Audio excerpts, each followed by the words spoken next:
This is Campus Currency. Welcome back to part 2. This is how to create a federal student aid ID known as the FSA ID. In this video, we're going to show you how to create the FSA ID, walking you through step by step, and we're going to show you what documents are needed to create the FSA ID. So the first thing we're going to do is go to the following website, which I'll have linked below in the video. And they're showing you what the FSA ID can be used for, which we discussed in the part 1 video. And then they will talk to you about the items that are needed to create your account, which is basically your social security number, and you'll need your mobile phone number or email address, or both. So in step 1, they're looking at the basic information, just your first name, middle initial, last name, date of birth, and social security number. Now, the important thing to keep in mind here is that you must enter this information exactly as it appears on your social security card. And the reason for this is that the FSA ID information that you're submitting is run against the Social Security Administration, so they will match up the name, date of birth, and social security number exactly as it appears on your social security card. And this is important because there are certain populations of people that use different names. For instance, there are immigrants that come to the United States that choose to use a different name. And there are also women that are either recently married or recently divorced that have not yet changed their social security card. But it's extremely important that you get this information exactly as it appears on your social security card, or it will reject. And that will cause delays in the processing of your FSA ID and could result in delays in your FAFSA application submission as well. In step 2, they're going to ask you to create a username. The username has to be between 6 and 30 characters in length, and that can be any combination of letters and numbers, uppercase and lowercase letters. You're not going to use any special characters in here. Then they're going to ask for your email address. And then they're asking you to create a password. Now, this is the password you're creating for your FSA ID that's tied to the username. This is not the password that goes to your email address listed right above. And once again, with the password, you can also use uppercase, lowercase, and numbers, and it must be at least 8 characters in length. And once you've done that, they're going to confirm your password. And then in step 3, it's very simple. It's looking for your address, city, state, and zip code. Then we get over to step 4, and they ask for your mobile phone number because they will send you text messages occasionally. This is a completely optional thing to do. You do not have to enter your mobile phone number. It's primarily used for account recovery if you should lose the FSA ID and username and password, but you can use your email instead of having them send you text messages. So it's not a requirement. This is completely optional.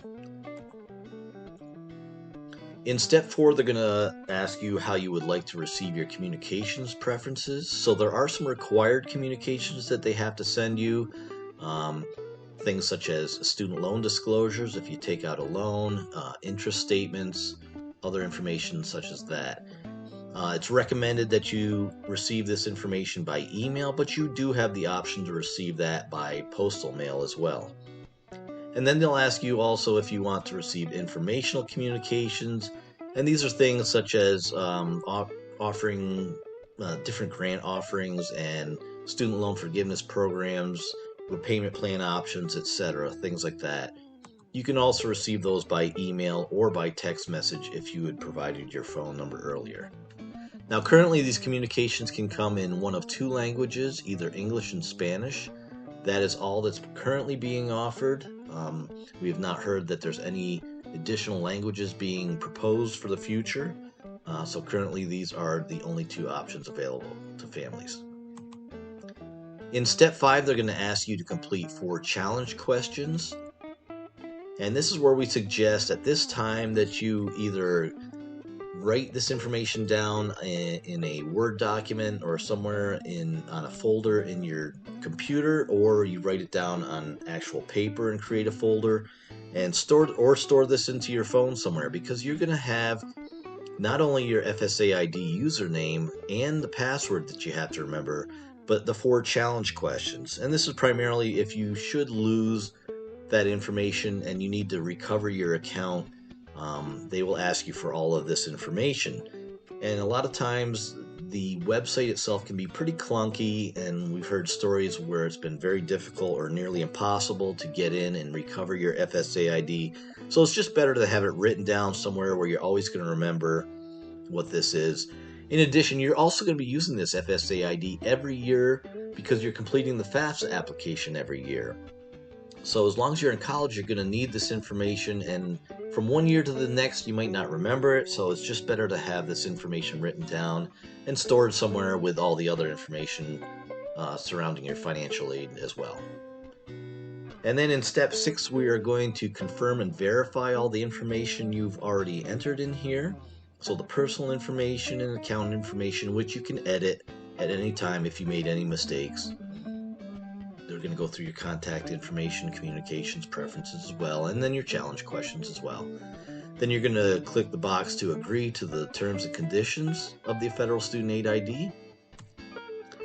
And you're almost ready.